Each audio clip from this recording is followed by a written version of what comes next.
So you want to run a country? Well, there are many things you'll have to consider, and one of these is how you want to interact with the outside world. One of the key interactions with the outside world is trade. There are multiple options you have here, from no outside trade to free trade and everything in the middle, including quotas and tariffs. These trade policies do not always have to be the same for every single country, or at all times, and as such, trade policies are a great source of power and influence for you. So, what is trade? Trade is the exchange of one item for another. In terms of your country, that would be exports and imports, or items that you ship to other countries and items that you receive from other countries. What happens is you give another country what they want, and in return, they ship you what your citizens want. Generally speaking, this type of agreement is good for everyone involved. There are many forms of trade, but free trade is generally accepted as the best form. Okay, so what is free trade? The basics of free trade is allowing items to come to your country without imposing any type of restrictions. This means no extra limits or extra taxes on imports.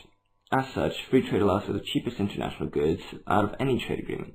This is because producers do not have to go through extra loops to get their products into your country. In addition to giving your citizens more choices for lower prices, free trade also encourages the trade of technology. This happens when domestic companies work with international companies and vice versa and share their technologies. Without trade barriers, this type of transfer can happen much more easily. Free trade is often seen as the most generous trade agreement, and these agreements should be made with other countries who want on your side. This is because free trade allows for the companies based in other countries to maintain their profits within your borders, allowing for the growth of the host country's economy, and vice versa. As a whole, free trade is seen as the most effective form of trade by many who have done research into this area. While it may seem like you're losing money from import taxes, quotas, and a decreased domestic industry strength, mathematical models have shown that free trade counteracts these downsides with increased economic growth. However, free trade can be used as a threat or a carrot for other countries to comply with your foreign policies, depending on the size and strength of your country. If you are in a smaller country like Nepal or Luxembourg, the threat of the retraction of opportunity for free trade does not carry much weight other than symbolically. However, if you run a larger country like Germany or the USA, the opportunity for free trade is a large bargaining chip. By proposing to give or take away free trade for something, you can give an opportunity for increased economic growth or threaten to undermine the country's economies.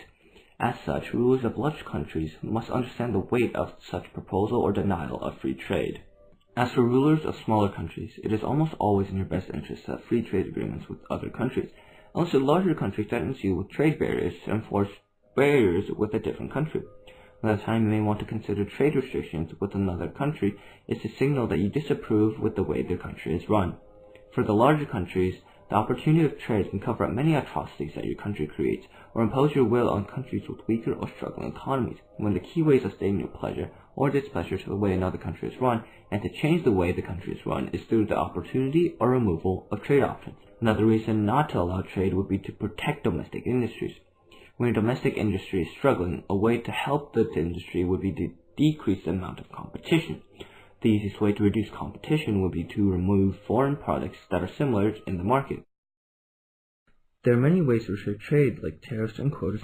Tariffs are just taxes put on items that come into your country that originate from outside countries. For example, to put a tariff of 5% on imported playing cards would raise the price of imported playing cards by about 5%, while keeping domestic playing cards at the same price, resulting in more people buying the domestic cards as they become relatively cheaper. As for quotas, they are restrictions on how much of an item can be brought into the country. While tariffs add to the price by increasing the amount it costs to make the item, quotas increase the price by reducing the supply of the foreign item.